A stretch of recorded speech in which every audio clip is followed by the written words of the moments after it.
Ryan Leaf, former NFL quarterback, he'll be calling the Packers-Bears Saturday, Broncos-Chiefs on Christmas night, and the FCS national title game, all on Westwood One. He joins us in studio. Good to see you again. Level of belief in Sam Darnold. Let me start there. I have a lot of belief in Sam Darnold. Those 2 interceptions last night, I think would have fooled any quarterback in that situation. They ran man coverage look, and this was just film-oriented in what they saw, and fell under and zoned for that touchdown. Well, it should have been a touchdown, a pick six. And then the other one, he had just had so much pressure in his face, he had to let it go, and the defender dropped right into the spot. Both those are those situational plays that you really can't put a lot on him. It wasn't like a bad throw. It wasn't a bad decision. It was just better coaching on the other side to prepare for it. And so I thought the comeback was amazing. I thought it was really smart of him to throw the pass backwards on the 2-point conversion against the guy's helmet. Thought that was really smart.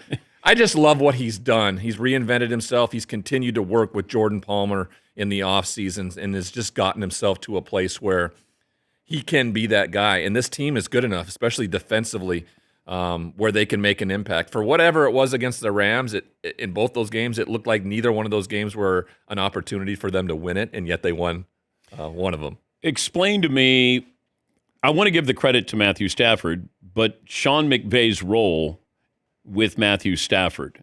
Like, how do you share the MVP, or, not that Sean is asking for that, but, we're trying to figure out, Liam Cohen with Trevor Lawrence. You got to have that whisperer there to help you, whether it's Ben Johnson with Caleb Williams, but Sean McVay with, Matthew Stafford is what? Well, I think a lot of what that goes into is the scheme. So what he has been able to do for Matthew is he's been able to clear his vision. Like, when he looks out at a defense, especially with this defense now these days, where they place so much emphasis on trying to distract you or trying to convince you it's a different coverage, he's cleared it up for him. And how does that work? All right, so for him in particular, what he's done is he's with the motion, he's allowed Matthew Stafford to understand what it's going to look like post-snap.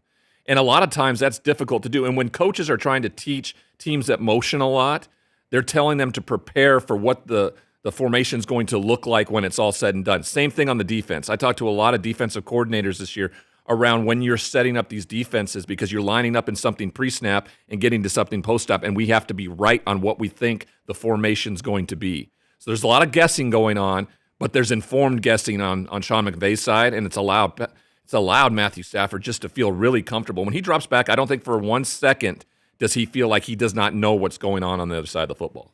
Explain Puka Nacua to me. In what way? He's not fast.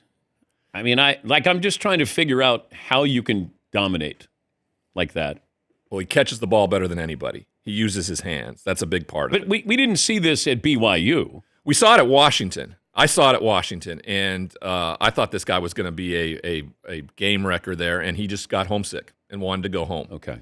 And he got hurt quite a bit while he was there, and it's the reason why he fell so far in the draft. But I always knew that he had the capability. He was a 5-star kid that went there, and he was big, he was physical, he could catch the football, he was fast enough.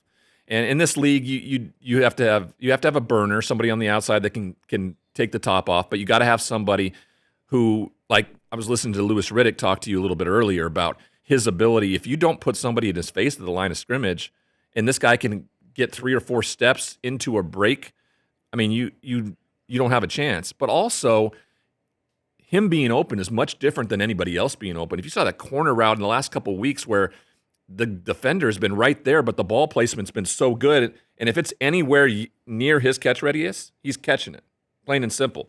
The biggest thing, too, if you noticed, he doesn't go down after he catches the ball. I mean, he stays up. Even when he's hit, for whatever reason, his balance keeps him up, and he's been able to get a couple more yards, always falling forward.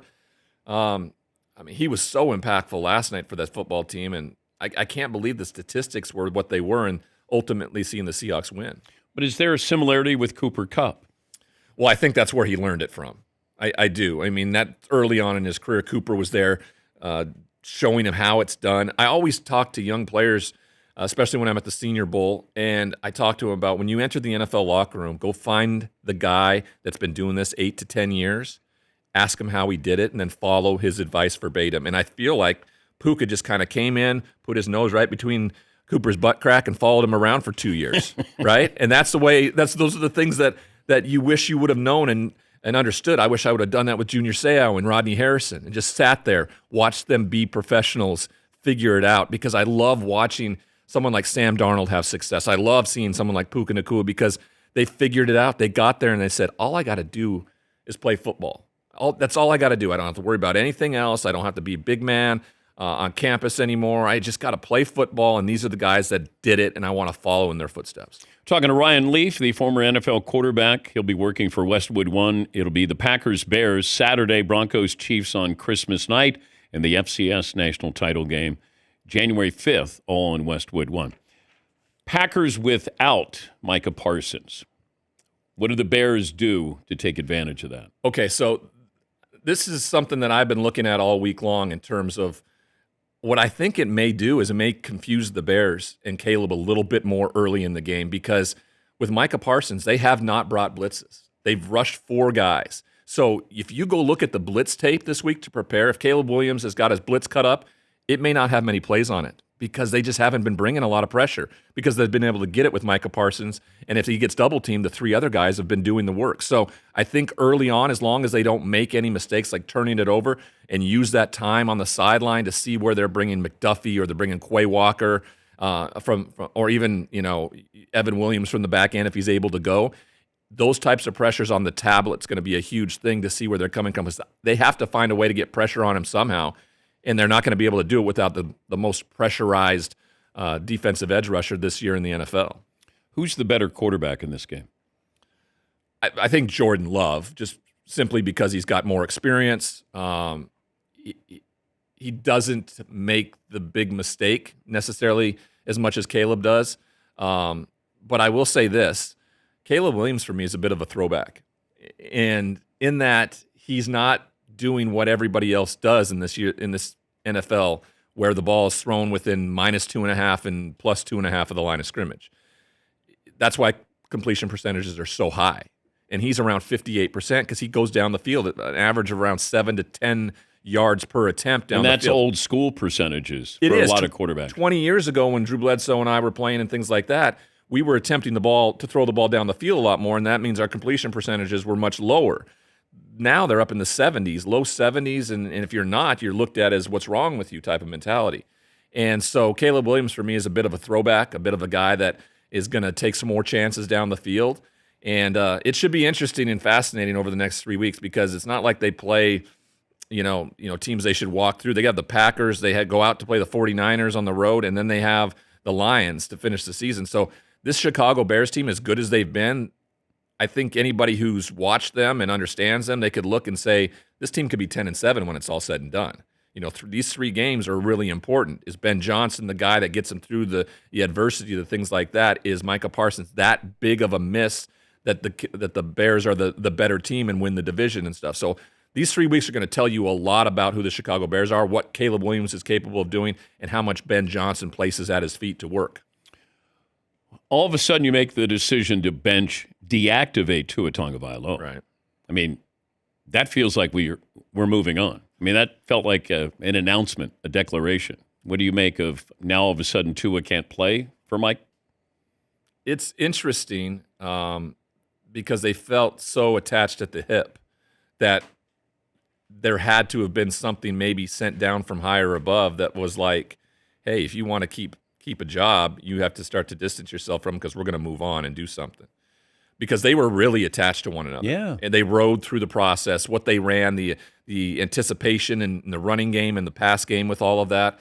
I don't know how you do it, but clearly Russell Wilson and the decision in Denver to walk away from that much dead cap money and still be this good that quick makes the family in Miami believe that they could do the same thing if they hit the right quarterback, they get the right plan in place.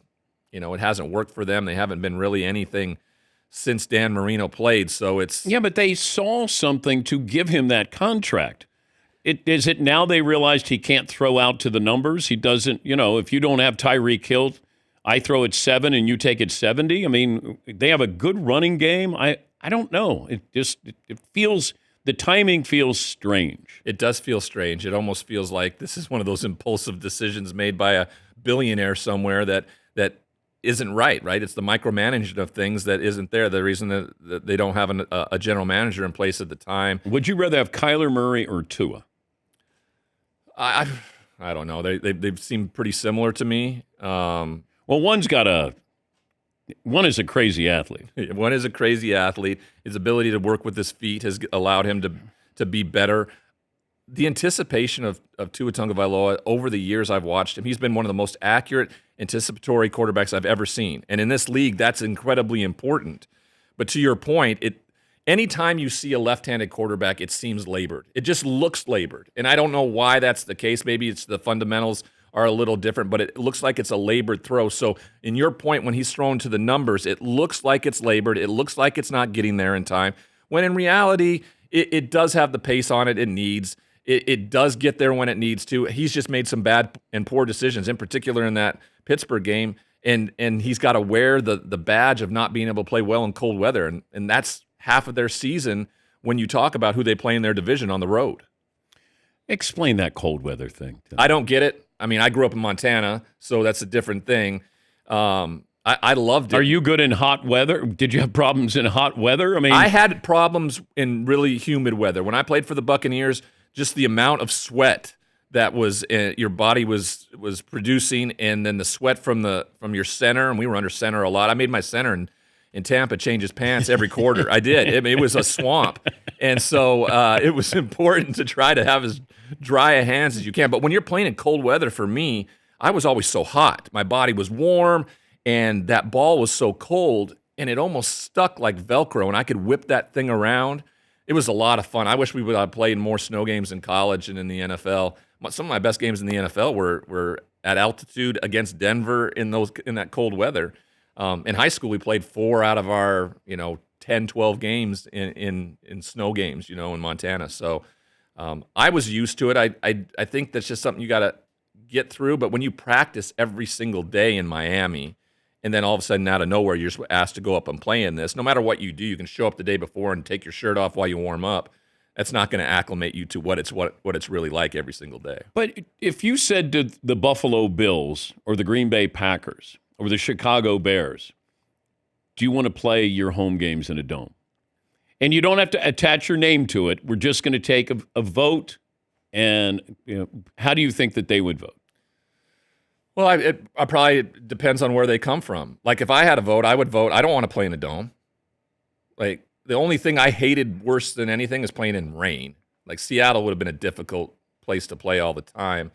But Coach found a fix for that in college. We called it Ruin Ryan's Self-Esteem Day. He brought a bucket of water out, and he made me dunk the ball in before I threw every time. And I hated it. And it was Ruin Ryan's Self-Esteem Day. But guess what? The day we played the Apple Cup against Washington to go to the Rose Bowl and win, it rained the entire game, and I didn't even notice it.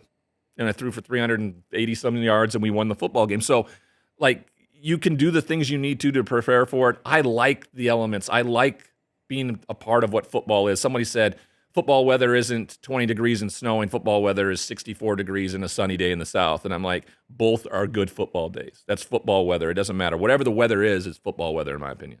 Because I'd like to play indoors, but if our identity, so you go to Green Bay, you're told this is your identity. It's not your identity before you get there. No. You go to Buffalo, this is your identity. Chicago, this is your identity. You got to embrace that. You're like, it's mind over matter with these guys. And then all of a sudden, you see when the Tampa Bay Buccaneers would go north, or the Dolphins would go north in December, and be like, the Chargers go to Cincinnati years ago with Dan Fouts, and it's like, we don't want to be here. Yeah, you get used to practicing in that weather where you're in short sleeves and shorts all the time, and then all of a sudden you have to bundle up. My producer told me, he said, the Bears, broadcast booth at Soldier Field is is out. It's got Open air? It's open air.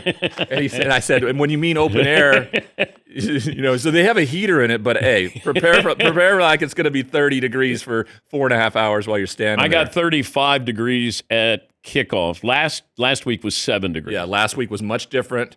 Looking forward to this one. Probably won't have the same heaters that Tom Brady and Kevin Burkhardt have in theirs. You ran into Brady, a couple of weeks ago? Yeah, we called the Thanksgiving game together. All right. And we hadn't seen each other for a long, long time, and it was nice. It was nice to catch up with him. There's one thing I've always wanted to talk to him about is how he's raised his kids, because he's done it as the GOAT, as the famous person, and I always thought he's done a tremendous job of raising his kids, and I kind of come from the opposite spectrum where I'm famous, but for a lot of bad things. And so how do you do that, and how do you raise kids that way? And that's the question I asked him. And he gave me a really thoughtful answer, and so we talked for a bit, 2 Rose Bowl quarterbacks from 1998, chatting it up and calling NFL football games together. I mean, that's amazing what happened in between and where we're at now. Is he looking younger? I don't know. I kind of look pretty young standing Well, next no, to it's him. not you. It's about Brady. 50-year-olds look much younger than they did before. Okay. Yeah, and he does. He takes good And he could still play. I suspect if you're talking about Phillip Rivers going out there, he could throw it a lot better than Phillip Rivers could. I can throw it better than Phillip Rivers. I mean, that looked bad at times. It did. Yeah. It did. It was amazing. Like, I like the story. Yep. But your arm is stronger than. Yes, I could have thrown better than that. Would I have understood the protections and the defense as well as he? Would I have taken many more hits than he probably did? Yeah. Yeah, that's a different story. I get the competitive nature of Tom. Being away from the game as long as you have, I don't care how mobile you kept yourself. It's a real different animal. But he's not mobile anyway. Right. He works inside a 8 by 12 inch spot in the pocket, and he was the best to ever do it. Thanks for stopping by. Yeah, it's good to be Safe here. travels. Thank you very much. Best to the family. Yeah, they say hi. All right. Ryan Leaf, he'll be on the call tomorrow night. You got a standalone game I know. with Westwood One. I'm telling you what, it's been to have the national radio call. I like it. You don't have to wear a suit. No one knows what the heck you're talking about all the time. You could be talking about whatever you want if you're talking some football. Kurt Warner told me that story when you do radio. You tell your story of the game. Yeah. And those that are listening, hopefully they understand what it is, and that was the best advice I ever got.